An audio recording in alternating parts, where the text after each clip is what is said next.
Hello friends, welcome to करजीके। Friends, आज biology का एक महत्वपूर्ण टॉपिक तंत्रिका तंत्र नर्वस सिस्टम के बारे में पूरे डिटेल से जानकारी प्राप्त करेंगे। ठीक है, तो फ्रेंड्स इस वीडियो को बिल्कुल भी स्किप मत करेगा, क्योंकि आए दिन एग्जाम में आपको 1 से 2 क्वेश्चन इस टॉपिक से आपको जरूर मिलेंगे। उससे पहले दोस्त, इस वीडियो में मैंने टेस्ट भी इंक्लूड किया है, तो आपको जो भी वीडियो देख रहे हैं आप इस टेस्ट को जरूर देखिएगा। टेस्ट को जरूर इंक्लूड किया गया है, उसे मारिएगा। ठीक है, चलिए स्टार्ट करते हैं। अगर ये ऐड स्किप किया तो बनोगे उल्लू और आपको मिलेगा, नाम तो सुना ही होगा। फ्रेंड्स, तंत्रिका तंत्र यानी कि नर्वस सिस्टम। नर्वस सिस्टम जो होता है वो कोशिकाओं से बना एक जाल होता है, और इससे हमको फायदा क्या होता है, तो हमें कुछ भी सोचने, समझने, याद रखने या शरीर के एक अंग से दूसरे अंग तक मैसेज पहुंचाने के लिए ये हमारा काम आता है तंत्रिका तंत्र। नर्वस सिस्टम किससे बना होता है? तो नर्वस सिस्टम मुख्य रूप से 3 चीज से बना होता है। एक न्यूरॉन, एक ब्रेन मस्तिष्क और स्पाइनल कॉर्ड मेरुरज्जु। न्यूरॉन यानी कि तंत्रिका कोशिका। तंत्रिका कोशिका सभी को तंत्रिका कोशिका ही कहेंगे, सभी मिलाकर तंत्रिका कोशिका कहलाएंगे। तो जो जिनसे भी सोचने समझने की शक्ति है, याद रखने की शक्ति या मैसेज को शरीर के आने भाग से अन्य भाग तक पहुंचाए, वो हमारा तंत्रिका तंत्र यानी कि न्यूरॉन होता है। ठीक है, तो दूसरा हमारे पास आता है ब्रेन, मस्तिष्क। तो मस्तिष्क हम आगे पढ़ेंगे और स्पाइनल कॉर्ड मेरुरज्जु आगे पढ़ेंगे। ठीक है, तो मैंने सबसे पहले मस्तिष्क यानी ब्रेन आपको पढ़ाते हैं। ठीक है, सबसे पहला जो टॉपिक है ब्रेन। तंत्रिका कोशिका जो होता है मानव शरीर की सबसे बड़ी कोशिका होती है, ये आपको जान लेना है। तंत्रिका कोशिका मानव शरीर की सबसे बड़ी कोशिका होती है। फ्रेंड्स, ब्रेन जो होता है 3 भाग में बांटा गया है। एक आगे का ब्रेन जो आप देख सकते हैं, ये आगे का ब्रेन है, और एक मध्य का ब्रेन और ये पीछे का ब्रेन है। ठीक है, तो आगे के ब्रेन में 3 पार्ट किया गया है, एक प्रमस्तिष्क, एक थैलेमस और एक हाइपोथैलेमस। ठीक है, प्रमस्तिष्क आगे का भाग है, थैलेमस भी आगे का भाग है और हाइपोथैलेमस भी आगे का भाग है। ठीक है, और मध्य मस्तिष्क में एक भाग किया गया है, कॉर्पोरा क्वाड्रिजेमिना। मध्य मस्तिष्क में एक भाग। ठीक है, और पश्च मस्तिष्क को 2 भाग में बांटा गया है, एक सेरिबेलम और एक मेडुला ऑब्लांगेरा। ठीक है, ये पीछे का मस्तिष्क हो गया। ठीक है, और एक लास्ट में हमारा जो बच जाता है स्पाइनल कॉर्ड। स्पाइनल कॉर्ड के बारे में हम जान लेंगे। ठीक है, तो ये हम सबसे पहले जानते हैं प्रमस्तिष्क के बारे में। प्रमस्तिष्क सेरिबेलम, यह मस्तिष्क का सबसे बड़ा भाग होता है। संपूर्ण मस्तिष्क का 2/3 हिस्सा होता है प्रमस्तिष्क। ठीक है, बुद्धि और चतुराई का केंद्र भी प्रमस्तिष्क यानी कि सेरिबेलम होता है। किसी बात को सोचने समझने की शक्ति या तो फिर याद रखना या किसी भी एक्टिविटी को नियंत्रण या प्रेम, भय, सूंघना, लब, ये इत्यादि जो होता है ये प्रमस्तिष्क के द्वारा ही किया जाता है। प्रमस्तिष्क कहाँ स्थित रहता है वो आप देख सकते हैं। ये जो हमारा प्रमस्तिष्क है, ये वाला जो भाग होता है ये प्रमस्तिष्क है, आगे का भाग है। ठीक है, ये हमारा प्रमस्तिष्क है। उसके बाद आता है हमारा पार्ट थैलेमस। थैलेमस कहाँ रहता है तो आप देख सकते हैं, ये हमारा थैलेमस है। ये जो हमारा भाग होता है दिमाग का, माइंड का, वो थैलेमस होता है। ठीक है, थैलेमस जो होता है यह भाग दर्द, ठंडा या गर्म को पहचानने का कार्य करता है। तो थैलेमस के बारे में आपको इतना याद रखना होगा। उसके बाद हमारा अग्र मस्तिष्क का लास्ट पार्ट आता है हाइपोथैलेमस।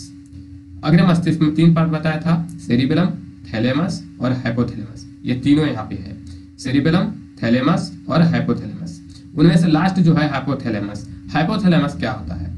हाइपोथैलेमस अंतःस्रावी ग्रंथियों से निकलने वाले हार्मोन पर नियंत्रण रखता है। ठीक है, और साथ ही भूख, प्यास, ताप पर नियंत्रण मस्तिष्क के इसी भाग द्वारा किया जाता है। तो ये हमारा हाइपोथैलेमस का कार्य होता है। ठीक है, नेक्स्ट जो है वो हमको पढ़ना है मध्य मस्तिष्क यानी कि कॉर्पोरा क्वाड्रिजेमिना। उसमें एक आता था, तो उसी के बारे में हमको पढ़ना है, कॉर्पोरा क्वाड्रिजेमिना। इसमें मध्य मस्तिष्क में एक ही चीज हमको पढ़ना रहता है।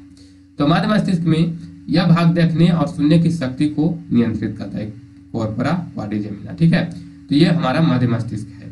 और मध्य मस्तिष्क में कॉर्पोरा क्वाड्रिजेमिना जो होता है ये हमारा यहाँ पर अवस्थित होता है, ये कॉर्पोरा क्वाड्रिजेमिना है। ठीक है, हमारा अगला पार्ट जो होता है पश्च मस्तिष्क यानी कि पीछे का मस्तिष्क। ठीक है, तो पश्च मस्तिष्क में 2 पार्ट मैंने बताया है, सेरिबेलम और मेडुला ऑब्लांगेटा। तो मैंने एक एक करके इसको बता रहा हूँ, ठीक है। तो सेरिबेलम सबसे पहले स्टार्ट करते हैं। सेरिबेलम जो होता है वो हमारा पश्च मस्तिष्क का पहला पार्ट होता है। मस्तिष्क के इस भाग का मुख्य काम जो शरीर का संतुलन बनाए रखना होता है। तो ये हमारा सेरिबेलम होता है। सेरिबेलम कहाँ स्थित रहता है? तो सेरिबेलम जो ये हमारा सेरिबेलम है, ठीक है। सेरिबेलम का देखिए थोड़ा सा निशान लगा देते हैं। सेरिबेलम जो होता है ये हमारा सेरिबेलम होता है, ये हमारा सेरिबेलम, ठीक है। और उसके बाद जो लास्ट में आता है मेडुला ऑब्लंगेटा। मेडुला ऑब्लंगेटा जो होता है यह मस्तिष्क का सबसे पीछे का भाग होता है। इसका मुख्य कार्य हार्ट बीट को नियंत्रण करना, ब्लड प्रेशर को नियंत्रण करना और श्वसन को नियंत्रण करना। तो हमारा मुख्य पार्ट जो होता है सबसे पहले शरीर को जो नियंत्रित कर सकता है वो हमारा यही पीछे वाला भाग ही दिमाग का होता है, ठीक है। ये अगर गलती से भी अगर इसमें चोट लगता है तो हमें बहुत सारी गुस्सा आती है, या तो फिर हमारा शरीर जो है संतुलन में नहीं रह पाता है। तो ये हमारा मस्तिष्क का पिछला भाग यानी कि मध्य मस्तिष्क नहीं, पश्च मस्तिष्क था। मैंने आपको मस्तिष्क के 3 भाग बताया। एक बताया अग्र मस्तिष्क, मध्य मस्तिष्क और पश्च मस्तिष्क। तो ये हम तीनों पढ़ चुके हैं। उसके बाद एक लास्ट में बताया था नर्वस सिस्टम में जो होता है, नर्वस सिस्टम में वो लास्ट बताया था स्पाइनल कॉर्ड के बारे में। स्पाइनल कॉर्ड के बारे में हम थोड़ा सा जानकारी जान लेते हैं। एक होता है नर्वस सिस्टम, ठीक है, और उसके बाद हम जान रहे थे माइंड यानी ब्रेन के बारे में, और उसके बाद हमको स्पाइनल कॉर्ड के बारे में जानना है। यह मस्तिष्क का वह भाग होता है जो बैकबोन तक फैला होता है, यानी कि रीढ़ की हड्डी के सहारे गया हुआ रहता है, ठीक है।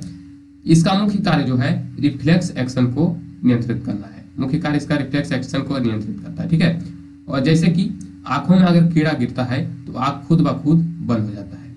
अगर आपके पैर में कहीं कांटा चुभता है तो आपका जो पैर होता है अचानक अपने आप ऊपर गिर जाता होगा। तो ये हमारा रिफ्लेक्स एक्शन प्रतिवर्ती क्रिया होती है। तो इसका नियंत्रण कौन करता है? तो स्पाइनल कॉर्ड के द्वारा होता है, ठीक है। तो ये तो हमारा था स्पाइनल कॉर्ड, ठीक है। अब नेक्स्ट जो है इसका जो हम पढ़े हैं उसको हम इंपॉर्टेंट पॉइंट्स क्या क्या था वो हम जान लेते हैं। नर्वस सिस्टम में ईईजी का प्रयोग जो होता है, ईईजी का इसी पॉइंट में हम लोग को पढ़ना होता है कि ईईजी का प्रयोग मस्तिष्क संबंधी बीमारी को पता लगाने में किया जाता है, ठीक है। और रिफ्लेक्स एक्शन का सबसे पहले मार्शल हॉल ने पता लगाया था। किसने? मार्शल हॉल ने, ठीक है। और मस्तिष्क का औसतन वजन 1400 ग्राम होता है। जन्म के बाद मानव के तंत्रिका तंत्र में, ठीक है, तंत्रिका ऊतक में कोई भी विभाजन नहीं होता है, ठीक है। तो ये हमारे इंपॉर्टेंट पॉइंट्स थे। अब हमने टेस्ट इंक्लूड किया है तो टेस्ट हम मार लेते हैं, आपको बहुत ही आसानी होगा, ठीक है। चलिए स्टार्ट करते हैं। सबसे पहला क्वेश्चन है मस्तिष्क के किस भाग में भूख लगने और भोजन से तृप्ति का जो अनुभव होता है, भोजन अगर भूख लग गया या पेट भर गया तो उसकी जो अनुभूति होती है वो कौन, उसका केंद्र कहाँ है, ठीक है। तो इसका राइट आंसर क्या हो जाएगा? हाइपोथैलेमस। हाइपोथैलेमस में इन सारी क्रिया को नियंत्रित किया जाता है। सेकंड क्वेश्चन है सेरेब्रम किससे संबंधित होता है? दोस्त आप देख सकते हैं ये आरआरबी एएसएम जीजी 2004 में पूछा गया था, ठीक है। तो ये सेरेब्रम किससे संबंधित होता है? तो सेरेब्रम किससे संबंधित होता है आपको पहले आपको बताया गया था। तो सेरेब्रम मस्तिष्क से संबंधित होता है, ठीक है। तो सेरेब्रम के बाद जो इसका राइट आंसर क्वेश्चन नंबर 2 का राइट आंसर क्या हो जाएगा? मस्तिष्क, सी नंबर, ठीक है। नेक्स्ट क्वेश्चन है मनुष्य के मस्तिष्क का सबसे बड़ा भाग क्या होता है? तो मनुष्य के मस्तिष्क का सबसे बड़ा भाग जो होता है सेरेब्रम मस्तिष्क होता है। तो इसका राइट आंसर जो होगा क्या हो जाएगा? सी नंबर, ठीक है। नेक्स्ट क्वेश्चन है मानव शरीर के किन कोशिकाओं में सबसे कम पुनर्योजन शक्ति होती है? तो मानव शरीर के कोशिकाओं जो होती है सबसे कम पुनर्योजन शक्ति वाला जो कौन होती है? तो मस्तिष्क कोशिकाएं होती है, ठीक है। मानव मस्तिष्क का कितना वजन होता है, भार कितना होता है उसका? तो आपको ये मैंने पहले ही बताया है 1400 ग्राम होता है। इसका राइट आंसर क्या हो जाएगा? B number. प्रतिवर्ती क्रियाओं रिफ्लेक्स एक्शन का नियंत्रण केंद्र कहाँ पर होता है? अभी मैंने आपको बताया था कि प्रतिवर्ती क्रियाओं का रिफ्लेक्स एक्शन का जो नियंत्रण केंद्र कहाँ होता है तो वो कौन करता है? स्पाइनल कॉर्ड, यानी कि इसका राइट आंसर क्या हो जाएगा? सी नंबर, ठीक है। नेक्स्ट क्वेश्चन है न्यूरॉन क्या होता है? एसएससी 2013 में आपको डायरेक्ट पूछा गया था, यही क्वेश्चन उठाया गया था। न्यूरॉन क्या होता है? तो न्यूरॉन तंत्रिका तंत्र की आधारभूत इकाई है। तो इसका राइट आंसर क्या हो जाएगा? 7 का राइट आंसर डी हो जाएगा, ठीक है। नेक्स्ट क्वेश्चन है श्वसन का नियंत्रण मस्तिष्क के किस भाग से किया जाता है? ये आपको एसएससी में 2015 में आया था डायरेक्ट क्वेश्चन, तो आपको ध्यान में रखना पड़ेगा। श्वसन का नियंत्रण मस्तिष्क के किस भाग से किया जाता है? तो इसका राइट आंसर हो जाएगा मॉड्यूला ऑब्लंगेटा। तो राइट आंसर बी हो जाएगा। ठीक है, नेक्स्ट क्वेश्चन है, जन्म के बाद मानव के किस ऊतक में कोई कोशिका विभाजन नहीं होता है? जन्म के बाद मानव के किस ऊतक में कोई कोशिका विभाजन नहीं होता? तो आपको पहले ही बताया था, इंपॉर्टेंट पॉइंट में आप याद करिए। इंपॉर्टेंट पॉइंट में आपको बताया था कि तंत्रिका तंत्र में तो होता है, जन्म के बाद मानव के किसी भी ऊतक में विभाजन नहीं होता है। ठीक है, नेक्स्ट क्वेश्चन है, मानव शरीर में सबसे लंबी कोशिका कौन सी है? तो मानव शरीर में जो सबसे लंबी कोशिका होती है तंत्रिका तंत्र होती है। ठीक है, आपको इंपॉर्टेंट पॉइंट से पहले सबसे पहले फर्स्ट पेज में आपको बताया गया था कि तंत्रिका तंत्र जो होता है मानव शरीर की सबसे लंबी कोशिका भी होती है। ठीक है, नेक्स्ट आपका क्वेश्चन है, बुद्धि का केंद्र स्थित होता है? तो बुद्धि का केंद्र कहाँ स्थित होता है? ब्रह्म मस्तिष्क ब्रह्म में। ठीक है, और तो इसका राइट आंसर क्या हो जाएगा? ए नंबर। ठीक है, नेक्स्ट क्वेश्चन है, ईईजी का प्रयोग किसकी गतिविधि दर्ज करने के लिए किया जाता है? आपको इंपॉर्टेंट पॉइंट में बताया गया था, फर्स्ट नंबर था, ईईजी का प्रयोग किसकी गतिविधि दर्ज करने के लिए किया जाता है? तो मस्तिष्क का प्रयोग। ठीक है, मस्तिष्क में प्रयोग किया जाता है। नेक्स्ट क्वेश्चन है, नेक्स्ट नहीं, अब यही 12 मैंने क्वेश्चन सेट किया था। उसके बाद आपको क्या करना है, आप हमारे चैनल कट को सब्सक्राइब करो, लाइक करो, शेयर करो, और साथ ही सब्सक्राइब करने के बाद बेल आइकन को जरूर दबा दो, ताकि आने वाले जितना भी मेरा वीडियो हो वो इम्पोर्टेंट वीडियो रहेगा। आप हमारे चैनल को सब्सक्राइब कर लें तो आप तक सबसे पहले जरूर पहुंच जाएगा। ठीक है।